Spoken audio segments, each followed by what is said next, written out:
Nesse vídeo eu vou analisar 4 carteiras de seguidores tanto do YouTube quanto do Instagram. Vou comentar mais ou menos um pouco sobre a alocação que essas pessoas fizeram no mundo inteiro, assim como no final eu vou falar basicamente uma alocação meio padrão para quem não quer se incomodar e quer investir de maneira neutra com diversas possibilidades de risco, sempre com um equilíbrio entre renda fixa e renda variável. Beleza? Se você não me conhece ainda, meu nome é Otávio Paranhos e nesse canal eu falo como você monta uma carteira de aposentadoria global, investindo tanto no Brasil quanto no exterior, especialmente em renda variável. Então vamos lá. A primeira pessoa que me mandou uma carteira foi o William Martins Borges. Foi bem interessante que ele dividiu a carteira dele 30% em renda fixa e 70% em ações. Ele investiu em 6 ETFs de uma maneira bem equilibrada. Eu achei investindo 15% em EMB, que é um ETF que investe em títulos públicos de países emergentes, ou seja, com um pouco mais de risco, tem uma duração um pouquinho maior de mais ou menos 7 anos, o que aumenta um pouco a volatilidade dele, mas paga aí um yield, que a gente chama, que é basicamente um juro de 5% em dólar ao ano, o que é bem interessante. Além disso, ele investe no AGG, que é um ETF que investe em títulos de renda fixa nos Estados Unidos, em geral, emissores que têm uma capacidade de pagamento muito alta. Então isso dá uma segurança maior, tem uma volatilidade reduzida, mas paga menos juros, paga mais ou menos 2,5% ao ano, tá? Além disso, ele investe em 4 ETFs de ações, sendo que o primeiro deles é o EMS, que é o iShares MSCI Emerging Markets Small Cap ETF, que é um ETF que investe em mais ou menos 2.000 empresas pequenas, ou seja, small caps de países emergentes, o IJR, que investe em 600 small caps, ou seja, empresas pequenas dos Estados Unidos, o IMG, que investe em todas as empresas dos mercados emergentes, incluindo a Coreia aí, porque tem uma discussão se ela já é desenvolvida ou ela ainda é emergente, e também no IVV, que é o ETF que investe em 500 das maiores empresas americanas. Quando a gente observa o diagrama aqui, como é que fica? Ele investe nos Estados Unidos, no IVV, que são empresas grandes, e no IJR, que são empresas pequenas. Só que ele dá metade do peso dele para cada um, ele coloca 17,5% do capital em cada uma. Então, considerando que normalmente no mercado neutro, o IVV ocupa aí 81% mais ou menos de toda a capitalização de mercado americana, o IVV ocupa bastante coisa porque são empresas naturalmente grandes, se ele coloca metade no IJR, na realidade ele está aumentando a quantidade de empresas pequenas no mercado americano. Além disso, a gente observa que ele investe em países em desenvolvimento, no IMG, que já tem todas as empresas, dentro do IMG já tem todas as empresas pequenas, que é o EMS, que ele também investe. Então você observa que também nos países emergentes ele está dando um peso maior para empresas pequenas. Ele aumenta tanto nos Estados Unidos quanto nos países emergentes, ele aumenta esse fator tamanho. Ele investe em empresas menores, aumentando o risco e aumentando a expectativa de retorno. Note que ele não investe em países desenvolvidos fora dos Estados Unidos, como Japão, Europa. Isso aqui é interessante notar porque eu não sei se ele quis aumentar o risco dele, supostamente investindo em países emergentes, mas é importante dizer o seguinte: nessas 3 áreas do mundo, que é Estados Unidos, países emergentes e países desenvolvidos, as três áreas ao longo do tempo comprovaram ter mais ou menos a mesma rentabilidade. Então não é porque você investe nos países emergentes que você vai ter necessariamente uma rentabilidade maior. Na realidade, eles foram apenas mais voláteis, mas eles não entregaram um retorno maior, tá? Além disso, ele investe 30% em renda fixa, sendo 15% no AGG e 15% no MB. Eu achei bem ponderado, bem racional isso aqui, achei bem bacana. Eu não sei o perfil dele, mas gostaria de dizer que 30% em renda fixa, que é o que ele está fazendo aqui, depende do seu perfil. Eu, por exemplo, eu tenho 100% em ações, tá? Não em renda fixa, porque o meu perfil ainda tem um horizonte de investimento muito grande até o usufruto. Na medida em que você chega mais perto do momento que você quer utilizar o dinheiro, eu recomendo que você aumente a sua parcela de renda fixa para você não ser surpreendido perto do momento de usufruto por uma grande quebra do mercado ou uma queda do mercado que vai fazer você não conseguir atingir o seu objetivo financeiro. Então, o aposentado, por exemplo, tem que ter mais renda fixa. Uma segunda pessoa que me mandou a carteira foi o Antônio Oliveira. Ele investe igualmente em 5 ETFs. O primeiro é o VT, que é um ETF que investe em mais de 8.000 empresas no mundo inteiro, tanto grandes quanto médias, investindo de forma equilibrada em todos os países no mundo com bolsas e também de uma forma proporcional à capitalização de mercado, ou seja, empresas maiores têm mais peso dentro do índice. Além disso, ele investe no Sleeve, que é um ETF que investe em empresas pequenas do fator valor, ou seja, dá mais peso para empresas que são relativamente baratas em relação à média, muitas vezes porque elas não são tão boas assim, então você tem que considerar isso, mas o mercado costuma penalizar muito e abaixar muito o preço de empresas que podem não ser tão ruins. Tá. Além disso, ele investe no SCHC, que é o Schwab International Small Cap ETF, que é um ETF que investe em empresas pequenas dos países desenvolvidos fora dos Estados Unidos, só que ele também é importante considerar, ele também investe no Canadá, tá? E o Canadá, historicamente, ele sempre tem uma performance muito parecida com os Estados Unidos, tá? Porque, na realidade, tem aí uma sinergia muito grande em termos econômicos, em termos culturais e tal, históricos, então o Canadá acaba performando de forma parecida. Então, na realidade, quando ele investe em empresas canadenses, ele está pegando um pouquinho de uma performance parecida com a americana, de forma que não é tão diferente assim. Além disso, ele investe no VEA, que é um ETF que investe não em empresas pequenas, mas em todas as empresas dos países desenvolvidos fora dos Estados Unidos. Aqui também ele investe no Canadá, ou seja, também tem uma fatia de um pedacinho que seria parecido com o americano. Além disso, ele investe na Coreia, e aqui ele considera a Coreia do Sul também como um país desenvolvido, ao contrário do que a gente viu antes, tá? E além disso, por último, ele investe no AUA, que é o iShares Core Aggressive Allocation ETF. É um ETF neutro que investe 70% em ações e 30% em renda fixa, tá? Só que considerando que ele investe 20% nesse ETF, o total de renda fixa da carteira inteira dele é de apenas 6%. Quando a gente observa o diagrama, a gente observa o quê?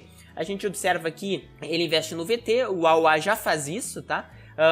Além disso, ele investe no VEA e em empresas pequenas de países desenvolvidos, tá? Ele não investe em nenhum ETF específico para países emergentes, na realidade ele já faz isso de maneira neutra, tanto com o AUA quanto com o VT, mas, por exemplo, nessa região aqui de empresas pequenas dos países desenvolvidos fora dos Estados Unidos, ele investe 4 vezes, com esses 4 ETFs. Além disso, em empresas pequenas do fator valor ele investe 3 vezes. Eu não vejo muito sentido ele investir em AUA, por exemplo, ele já está investindo em VT. Ele poderia pegar um ETF que ele gostasse de renda fixa e ele podia, enfim, mexer melhor na parte do risco, né? Pegar ETFs um pouco mais arriscados de renda fixa, com maior volatilidade.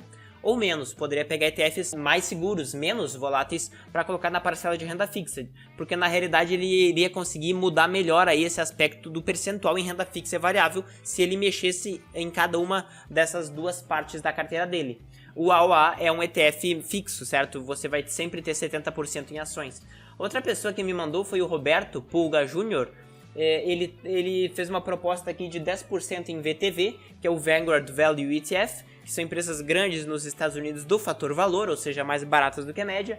No AUR, que é um ETF que investe 60% em ações e 40% em renda fixa, sendo que ele investe 40% nesse ETF, isso quer dizer que no total de renda fixa da carteira dele, a gente vai encontrar 16%.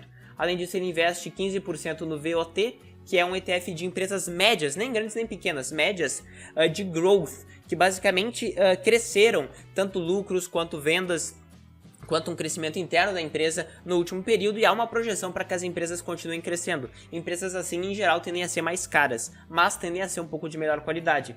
Além disso, ele investe 20% em SCHF, que é um ETF que investe em empresas de países desenvolvidos fora dos Estados Unidos, incluindo a Coreia nesse ponto, então a Coreia é considerada desenvolvida, e também no VWO, que é um ETF de países emergentes, só que desse lado aqui sem a Coreia. Esse ETF não considera a Coreia como um país emergente. Quando a gente observa o diagrama dele, o que a gente vê? A gente vê aqui, por exemplo, que ele investe em empresas majoritariamente grandes nos Estados Unidos, porque o VOT ele é de um índice que é o CRISP Middle Market, que é basicamente empresas que sim, são médias, mas tendem aí a pegar um bom percentual de empresas consideradas grandes por outras gestoras de índices, como por exemplo a S&P, a Standard & Poor's. Então, na realidade, o VTV sim investe em empresas grandes e ele investe em empresas de crescimento.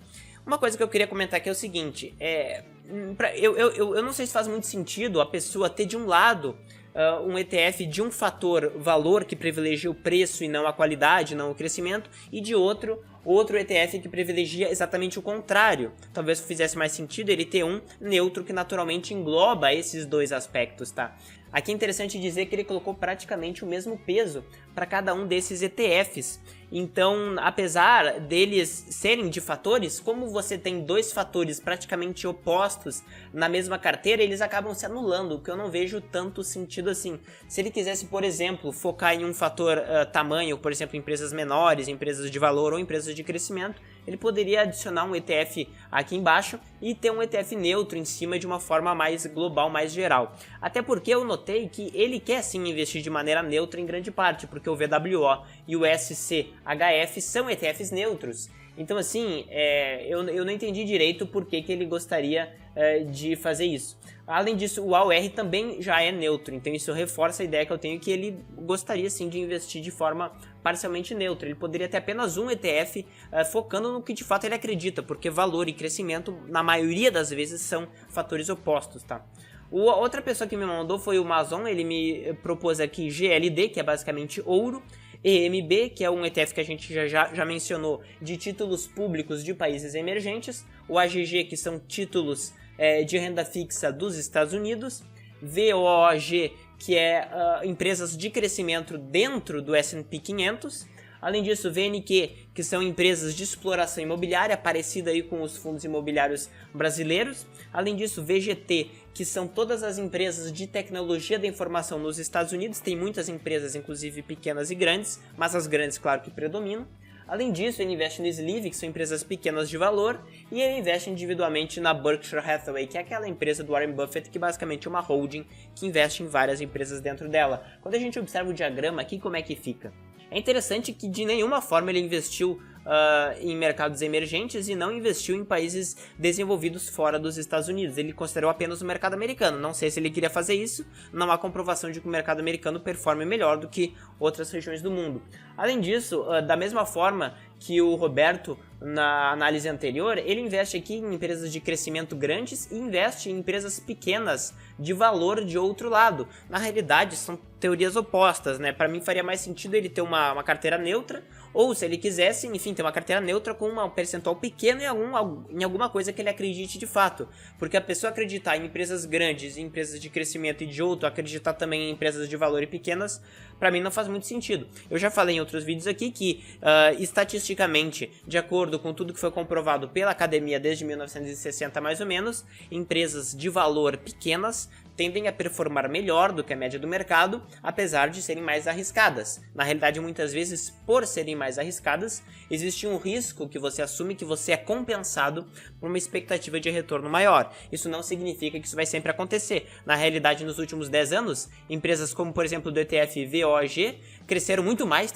tiveram uma performance muito melhor do que o ETF Sleeve, por exemplo, que é de empresas pequenas de valor. Além disso, o VGT investe em empresas também coincidentes com empresas grandes de crescimento, porque as grandes de tecnologia estão em ambos, tá? Só que ele investe também em empresas pequenas, mas obviamente as grandes ocupam um espaço bem maior, então esse ETF acaba sendo basicamente de empresas bem grandes. E ele investe no VNQ aqui porque ele acredita na exploração imobiliária e talvez ele queira dividendos. Ouro, eu já falei que eu particularmente não invisto porque não tem capacidade de proteger a pessoa da inflação, e durante crises é possível você ter exposição à renda fixa, protegendo você de uma maneira mais inteligente, rendendo mais em crises e caindo menos depois que as crises passam. É interessante que ele tem o EMB e o AGG, que são ETFs, enfim, bem diversificados mesmo, um com mais risco, outro com menos risco. Então isso é bem interessante. Ele também investe em uma empresa individual, que eu acho que para ele investir ele tem que fazer, enfim, uma análise bem profunda do mercado, da concorrência, dos ativos que estão dentro dessa empresa específica para saber se faz sentido. Tá meio que dependente da gestão, a gente não sabe se a gestão vai continuar boa ou não. Então isso é bem importante, tá? Então é mais ou menos isso que eu gostaria de falar da carteira dele. Agora eu gostaria de comentar para você o que? Eu vejo muita gente querendo colocar dentro da sua carteira os ETFs da iShares, que são como por exemplo aquele AUR ou AUM, que são ETFs já que montam uma carteira inteira dentro deles. Então agora eu vou pegar um exemplo para mostrar de fato o que você investe quando você investe em um ETF como esses de carteira pronta da BlackRock, do grupo de ETFs iShares. Eu peguei como exemplo aqui o AUR, tá? O AUR, ele é um ETF que investe 40% em bonds, em renda fixa, e 60% em ações. Dentro dele, a gente observa que ele investe em 7 ETFs, sendo 38% em ETFs de renda fixa dos Estados Unidos de forma totalmente diversificada, ampla, tanto de títulos públicos quanto de títulos privados. Além disso, ele investe em renda fixa internacional e investe agora em ações em países desenvolvidos, emergentes, empresas pequenas, médias e grandes nos Estados Unidos. Então você vê que isso aqui são todos ETFs neutros e que quando a gente observa o diagrama, é bem aquilo que eu havia mostrado anteriormente. O AUR, ele já é um ETF muito balanceado, totalmente neutro, nesse percentual de 40% de renda fixa e 60% de ações, tá? Por que eu tô falando isso? Porque as pessoas andam colocando ETFs dessa linha, do AUR, AUM, AUK, como se eles fossem um ETF com uma característica específica. Mas na realidade eles são feitos para serem carteiras em si, e eles já têm tudo isso dentro deles. Se você tiver só esse daí, você vai ter essa carteira mega completa. Tá certo que ela é neutra. Se você quiser, por exemplo, assumir um pouco mais de risco, ou investir em um fator, ou um setor específico, ou uma geografia específica, você pode fazer isso com um ETF específico, inclusive um pouco mais concentrado, enfim, algo bem mais direcionado, tendo um percentual menor, aí 5, 10% da sua carteira, com algo mais concentrado para mudar aí a alocação. Porque essa é a alocação base que você tem quando você investe num ETF como esse. Você tem menos volatilidade do que suas ações, porque você tem renda fixa, etc. Quando a gente observa outros ETFs da mesma linha, por exemplo o AOK, que é o Conservative, ele investe 70% em renda fixa, dividido daquela forma, com aqueles mesmos ETFs, mas outra proporção, tudo dentro dele. O AUM, que é o moderado, investe 60% em renda fixa, e o agressivo investe 20% em renda fixa. Por que eu tô falando isso? Porque pra mim essas daqui são as carteiras para aquelas pessoas que não querem se incomodar, que não querem fazer nada, que aceitam simplesmente exposição de forma ampla ao mercado. É importante dizer que se a pessoa quisesse ter exatamente esse tipo de alocação, mas sem a renda fixa, ter só a variável, ela podia comprar o quê? O VT. O VT que eu falo tanto aqui, que é um ETF que se expõe de forma totalmente ampla ao mercado mundial, nessa proporção aqui. Então isso aqui é bem interessante em mostrar para você um modelo de carteira que você não precisa colocar milhares de ETFs. As pessoas confundem ETFs com ações e acham que para ter uma carteira diversificada, elas têm que colocar um monte de ETF. ETFs são fundos extremamente diversificados na sua grande maioria. Então você pode ter pouquíssimos ETFs e dessa forma estar muito diversificado apenas com um, certo? Eu, por exemplo, atualmente eu tenho 6, mas pretendo ter 5 ou até 4 no longo prazo. Então isso é uma coisa que você tem que considerar. Se você gosta desse tipo de conteúdo que eu fiz e você quer ter a sua carteira analisada, comenta aqui nos comentários o que você quer, qual é a carteira que você está pensando em fazer, que eu vou depois avaliar e ver se eu vou comentar sobre a sua carteira ou não. Se inscreve no canal e ativa as notificações para não perder nada que eu for colocar por aqui, e dá um like para eu saber que você gosta desse tipo de conteúdo. Beleza? Valeu!